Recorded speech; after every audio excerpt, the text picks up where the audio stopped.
Di sebuah rumah tua di kawasan Menteng, Letnan Jenderal Purn Surya Dharma duduk sendiri di ruang tamu yang remang-remang, ditemani secangkir kopi hitam yang tak lagi hangat.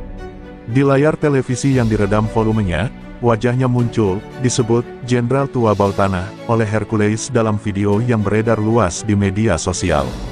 Kata-kata itu bukan hanya penghinaan, itu tamparan terhadap seluruh martabat prajurit yang pernah bertaruh nyawa demi merah putih. Matanya yang telah kenyang perang, kini memerah bukan karena lelah, tapi karena luka dalam yang tak kasat mata. Surya bangkit, mengambil pistol Glock miliknya yang disimpan dalam laci tua. Tangannya gemetar, bukan karena takut, tapi karena menahan marah. Ia tahu dunia telah berubah. Hormat bukan lagi milik mereka yang berjasa, tapi bagi mereka yang bersuara paling lantang, paling brutal, dan dibeking kekuasaan. Hercules dan ormasnya telah menjadi simbol kekuatan jalanan, menggantikan moral dengan ketakutan. Namun, Surya bukan sembarang pensiunan. Ia mantan komandan Kopassus. Darah perlawanan masih mengalir deras di nadinya. Di luar rumah, wartawan dan aktivis berseliweran seperti burung-burung bangkai, menunggu komentar sang jenderal. Tapi Surya memilih diam. Ia tak ingin perang kata-kata. Ia ingin kebenaran bicara lewat tindakan. Di ruang belakang, ia membuka brankas tua yang berisi kenangan, foto rekan-rekan gugur di Timur Timur, dokumen operasi rahasia, dan peta jaringan intelijen yang pernah ia bangun. Ia menggesek ujung kukunya ke foto satuan elit yang dulu ia latih, Garda Patriot Merah. Matanya tajam. Ia tahu, saatnya mereka bangkit kembali.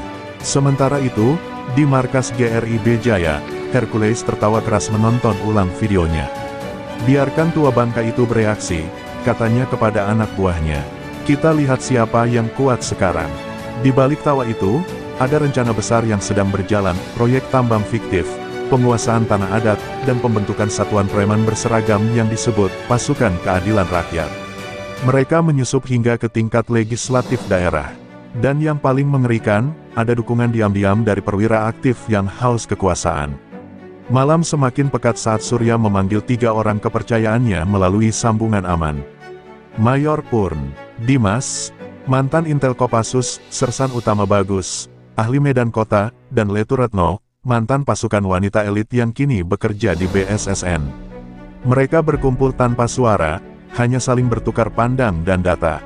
Di atas meja, Surya membentangkan peta Jakarta dan mencoret-coret jalur distribusi logistik GRIB. Mereka pikir kita tidur, tapi malam ini, kita bangun, ujarnya pelan. Lalu, dengan nada dingin, ia berkata, ini bukan tentang kehormatan saya, ini tentang negara yang sedang dijajah dari dalam. Dan ketika dini hari menembus langit kota, sebuah keputusan lahir, perang akan dimulai, bukan di medan terbuka, tapi di balik bayang-bayang kekuasaan dan konspirasi. Surya tahu, ini bukan sekadar balas dendam. Ini adalah misi terakhir seorang prajurit yang telah melihat terlalu banyak darah tumpah, dan tidak akan membiarkan merah putih diinjak oleh tangan-tangan kotor berkedok ormas. Sebuah gudang tua di daerah industri Cakung tampak tak mencolok dari luar, hanya bangunan beton kusam yang seolah sudah lama ditinggalkan. Tapi di dalamnya, detak kehidupan mengalir seperti jantung dalam tubuh raksasa yang sedang bangkit. Letjen Purn Surya Dharma berdiri di tengah ruangan, dikelilingi oleh wajah-wajah lama yang dulu bersamanya menembus hutan Kalimantan, menahan desing peluru di Aceh, dan menyusup ke perbatasan Papua. Malam ini, mereka berkumpul kembali. Bukan sebagai tentara resmi negara, tapi sebagai pasukan bayangan.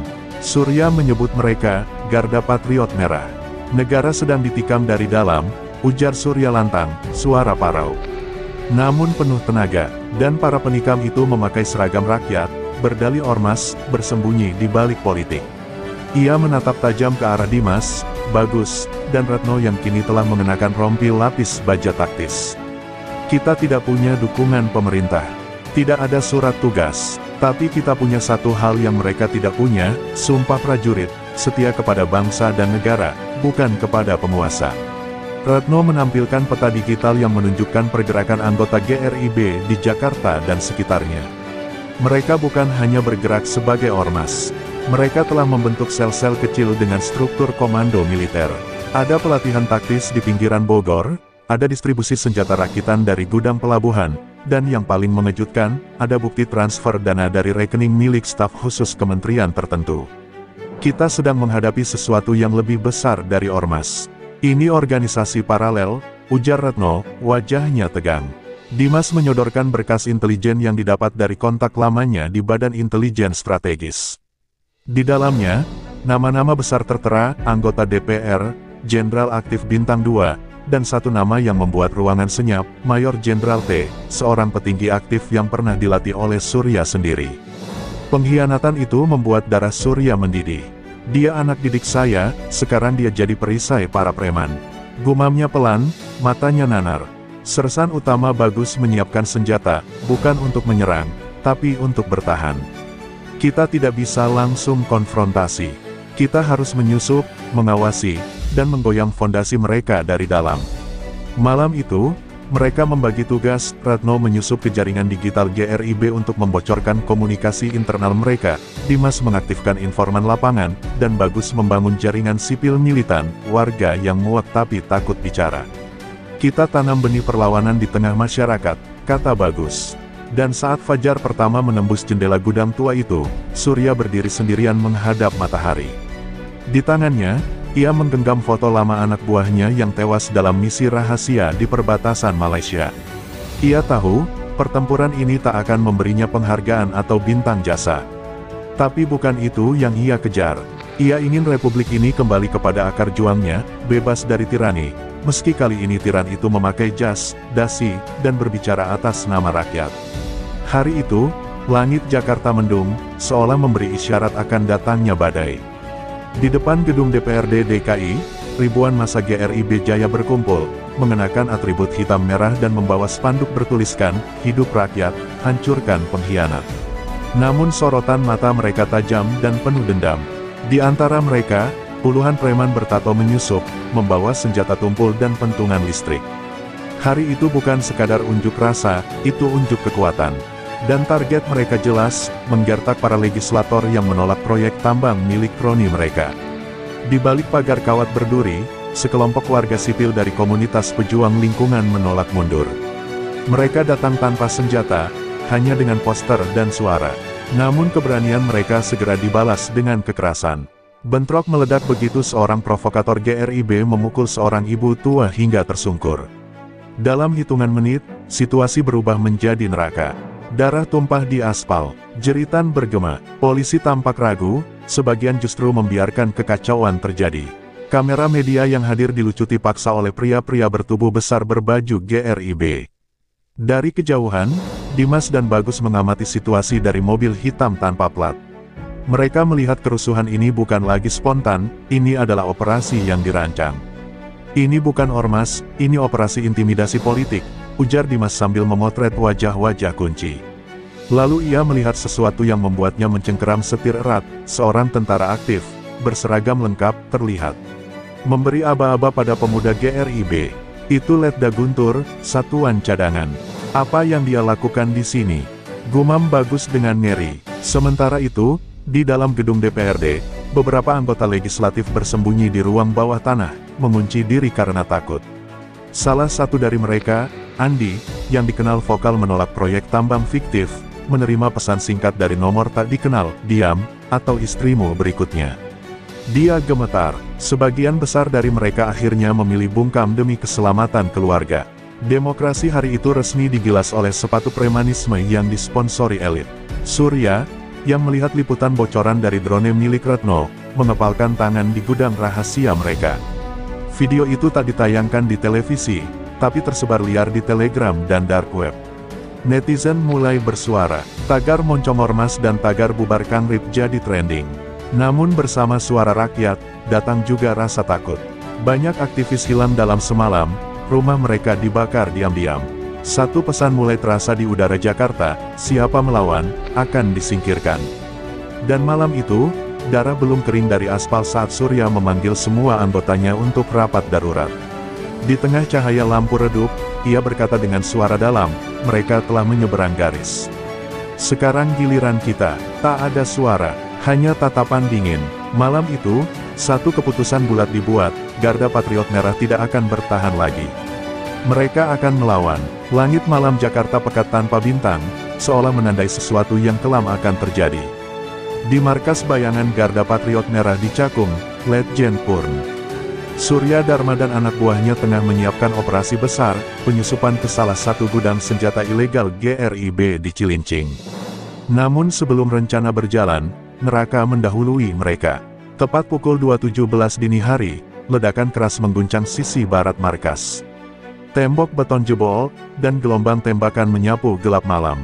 Mereka disergap, pasukan tak dikenal, berpakaian hitam tanpa identitas, menyerbu dengan formasi rapi. Mereka bukan preman biasa, mereka dilatih, terkoordinasi, dan menggunakan senjata laras panjang standar militer. Mundur, formasi segitiga, teriak Mayor Dimas sambil menahan peluru yang bersarang di lengannya.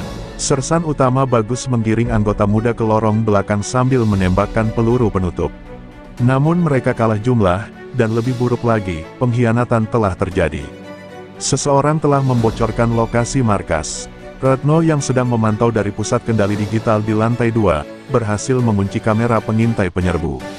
Ia mengenali wajah itu, Letkol R, mantan perwira Kopassus yang kini diketahui bekerja di bawah jaringan gelap GRIB. Dia kirim mantan prajurit untuk membantai mantan komandannya sendiri, gumam Retno penuh amarah, sebelum meledakkan sistem penyadap dan membakar hard drive cadangan. Tidak ada data yang boleh jatuh ke tangan musuh. Di lorong sempit dekat ruang peralatan, Surya bertempur jarak dekat dengan dua penyerbu. Meskipun usianya senja, refleksnya masih seperti binatang buas. Pisau komando yang ia simpan sejak operasi terakhirnya di Timor kini kembali berbicara, menusuk leher dan rusuk tanpa ampun. Namun saat ia hendak bergerak ke ruang keluar, sebuah granat dilemparkan ke arah lorong. Ledakannya menghantam tembok dan melempar tubuhnya ke dinding. Darah mengalir dari pelipisnya, ia nyaris tak sadarkan diri. Dimas dan Bagus berhasil mengevakuasi 7 anggota ke terowongan darurat yang menuju gorong-gorong kota. Mereka tak sempat menyelamatkan semua. Sebagian besar gugur di tempat, termasuk Letda Anjas, anggota termuda yang baru bergabung seminggu lalu. Ketika pintu markas terbakar dan dinding mulai runtuh, mereka tahu, markas mereka telah jatuh. Namun semangat mereka belum. Kita bukan habis, kita baru mulai jadi ancaman, bisik Dimas. Sambil membawa tubuh Surya yang terluka. Di tempat lain, Hercules menonton rekaman serangan lewat layar CCTV dari villa mewahnya di puncak. Ia tersenyum tipis sambil menyalakan cerutu. Kalau jenderal itu masih hidup, dia akan tahu sekarang siapa penguasa Jakarta sebenarnya. Tapi ia tak tahu, dari balik reruntuhan, darah dan debu, Garda Patriot Merah tak mati. Mereka berubah, mereka menjadi bayangan di tengah kota. Dan kini, perlawanan mereka tak lagi bertahan, tapi memburu. 4 hari setelah markas mereka dihancurkan, Garda Patriot Merah muncul kembali, bukan sebagai pasukan terbuka, tapi sebagai bayangan yang menyusup dan menghantam dari dalam. Mereka tak lagi membawa lambang, tak lagi bersuara di media, tapi setiap malam, satu demi satu kaki tangan GRIB lenyap. Di Kalideres, seorang pengatur aliran dana ormas ditemukan tewas dengan mulut diplester dan pesan di dadanya, pengkhianat bangsa. Di Tanah Abang, gudang logistik GRIB terbakar dalam ledakan misterius. Media menyebut ini kekacauan internal. Tapi mereka tahu, ini adalah pesan. Retno dan 2 operator sibernya menembus jaringan komunikasi internal GRIB lewat server gelap. Ia menyebarkan dokumen bukti kolusi proyek tambang yang melibatkan tokoh-tokoh elit politik, lengkap dengan rekaman rapat rahasia. Bocoran ini mengguncang parlemen. Satu fraksi oposisi langsung menarik dukungan terhadap proyek-proyek strategis GRIB. Di luar gedung DPR, unjuk rasa rakyat mulai tumbuh, tidak besar, tapi menyebar seperti api dalam sekam. Rakyat mulai mencium bau busuk kekuasaan yang diselimuti ormas. Dimas memimpin operasi lapangan, penyusupan ke rumah kontrakan yang digunakan GRIB untuk menyekap aktivis. Di salah satu penggerebekan di Jatinegara, mereka menemukan 5 aktivis lingkungan dalam kondisi terikat dan disiksa. 2 di antaranya adalah mahasiswa Universitas Negeri Jakarta yang sempat dianggap hilang. Operasi ini tak hanya menyelamatkan nyawa, tapi juga membuka kesaksian bahwa GRIB telah menggunakan taktik teror yang melibatkan aparat bayangan. Video kesaksian mereka bocor ke media alternatif, dan publik mulai menggugat pemerintah. Namun serangan ini tidak tanpa konsekuensi. Sersan Bagus hampir tewas dalam operasi penyergapan di Bekasi setelah terkena jebakan granat pintu. Ia berhasil selamat berkat jaket anti pecahan, tapi kehilangan 2 jari tangan kirinya. Dari ranjang perawatan, dengan senyum getir, ia berkata, "Kalau kita berhenti sekarang, semua pengorbanan jadi sia-sia." Kata-katanya menyulut bara semangat baru di antara para anggota, bahwa ini bukan lagi soal balas dendam, tapi perebutan arah Republik. Di sisi lain, Hercules semakin terdesak. Ia memerintahkan pembantaian diam-diam terhadap siapapun yang dicurigai membantu Garda Patriot Merah. Beberapa warga sipil menjadi korban, termasuk keluarga salah satu mantan tentara yang tinggal di Tambora. Hal ini membuat opini publik berbalik tajam. Tidak hanya melawan, rakyat kini mulai menyembunyikan anggota Garda, memberi mereka tempat berlindung, dan bahkan menjadi mata-mata sukarela. Jakarta berubah menjadi medan perang senyap, antara rakyat yang marah dan ormas yang menguasai jalanan. Dan di malam kelima, Surya akhirnya bangkit dari luka-lukanya. Dengan perban di kepala dan tongkat di tangan, ia berjalan ke depan anggota yang masih tersisa. "Kita tidak bisa lagi sembunyi. Sekarang waktunya satu tembakan, satu pesan." Di tangannya, ia memegang foto Hercules dan surat rahasia bertanda tangan seorang jenderal aktif. "Target kita jelas. Kita hantam jantungnya. Kita cabut akar kebusukan ini."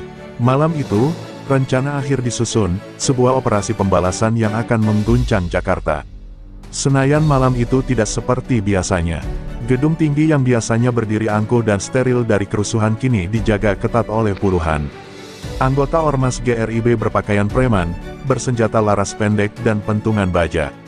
Di dalam gedung kantor Ormas Pusat, sebuah pertemuan rahasia tengah berlangsung antara Hercules, beberapa politisi bayangan, dan seorang jenderal aktif berseragam TNI yang wajahnya tertutup topi dinas.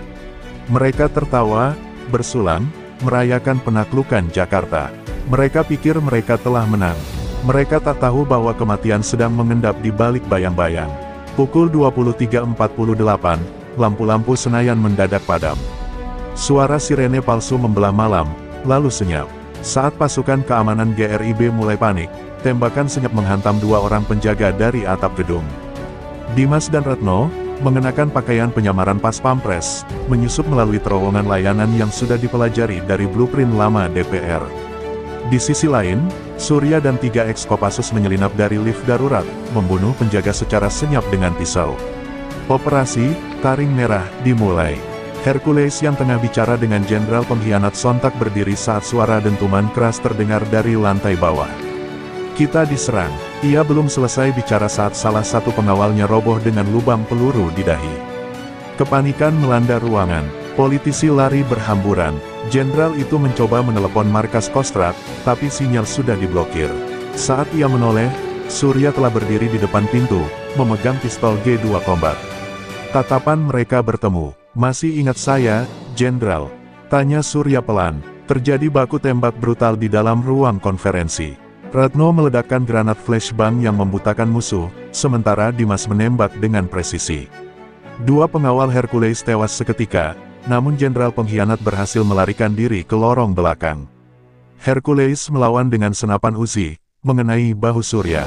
Tapi sang jenderal tua tetap berdiri, mendekat perlahan, dan menembakkan peluru ke lutut Hercules hingga pria itu berteriak kesakitan. "Kamu bukan pejuang rakyat, kamu hanya penjagal yang dibayar." Sementara itu, Dimas mengejar jenderal pengkhianat ke ruang kontrol gedung. Di sanalah pertarungan terakhir terjadi.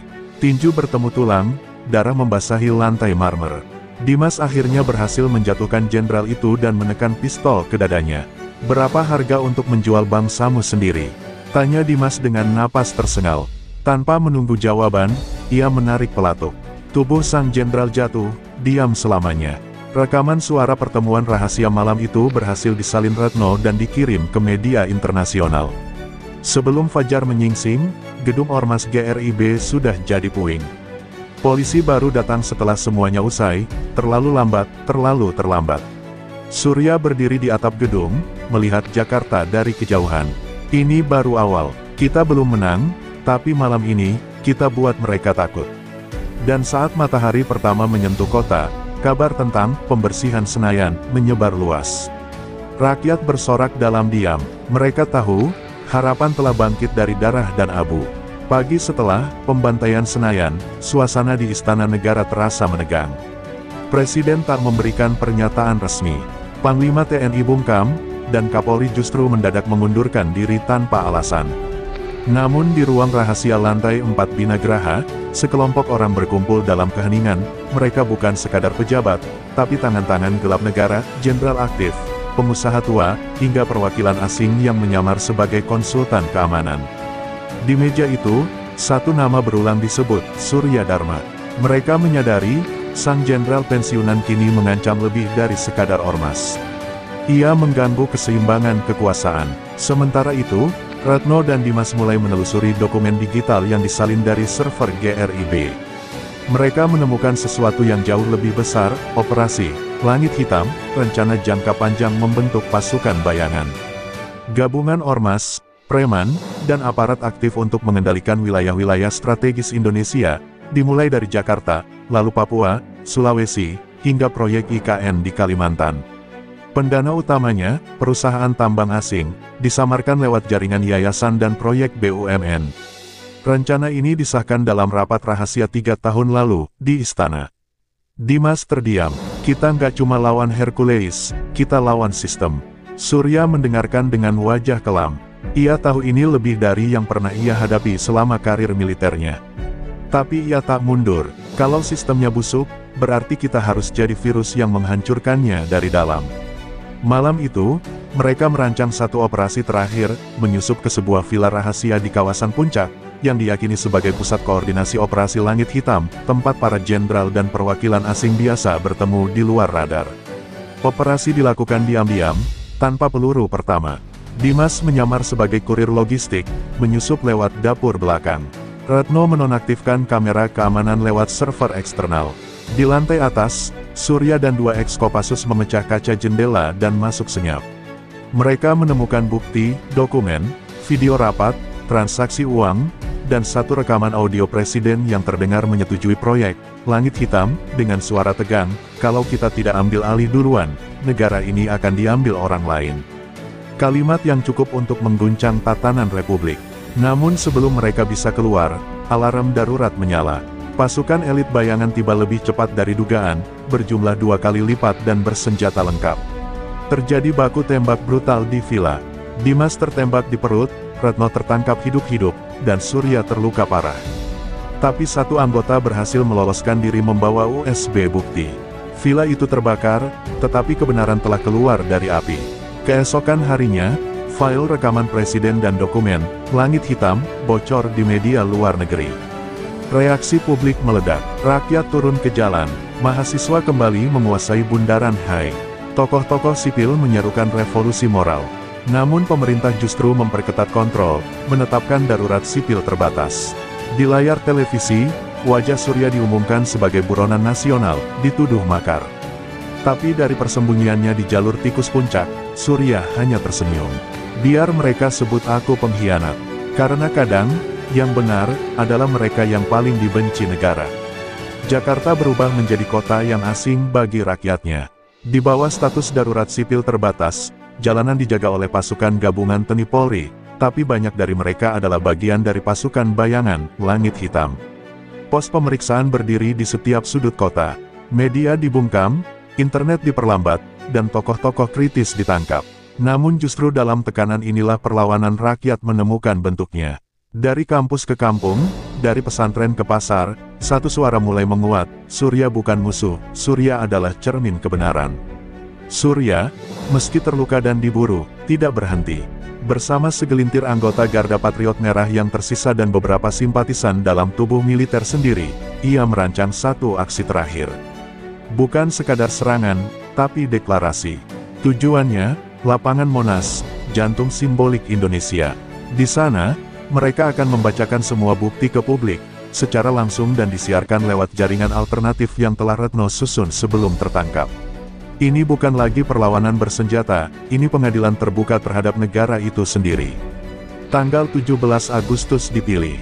Hari kemerdekaan, hari ketika rakyat biasanya dibuai oleh parade dan pidato, kini menjadi panggung bagi pemberontakan moral. Tepat pukul 7 pagi, Surya dan pasukannya menyelinap melewati perimeter Monas. Dimas, meski tubuhnya masih diperban, membawa pengeras suara.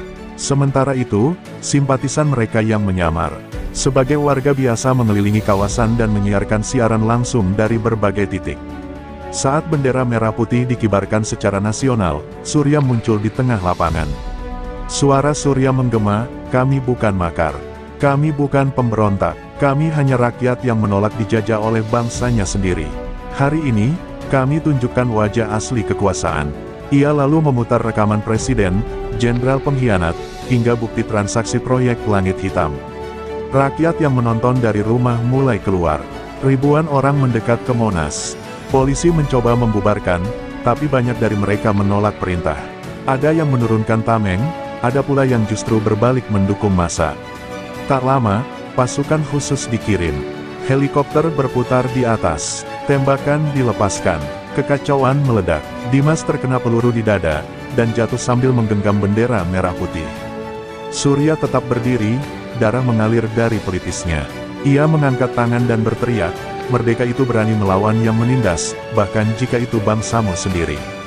Sebelum peluru terakhir menembus tubuhnya, rekaman siaran terakhir berhasil dikirim. Dunia menyaksikan. Keesokan harinya, Indonesia gempar. Presiden mengundurkan diri. Beberapa jenderal ditangkap, tapi harga yang dibayar terlalu mahal. Surya, Dimas, dan Ratno, semuanya gugur. Tapi nama mereka hidup dalam buku sejarah baru. Garda Patriot Merah tak lagi dianggap sebagai musuh negara, melainkan simbol harapan. Sebuah mural raksasa di dinding Senayan kini menggambarkan wajah-wajah mereka. Dan di bawahnya tertulis satu kalimat yang mengguncang nurani bangsa. Negara boleh salah, tapi rakyat tak boleh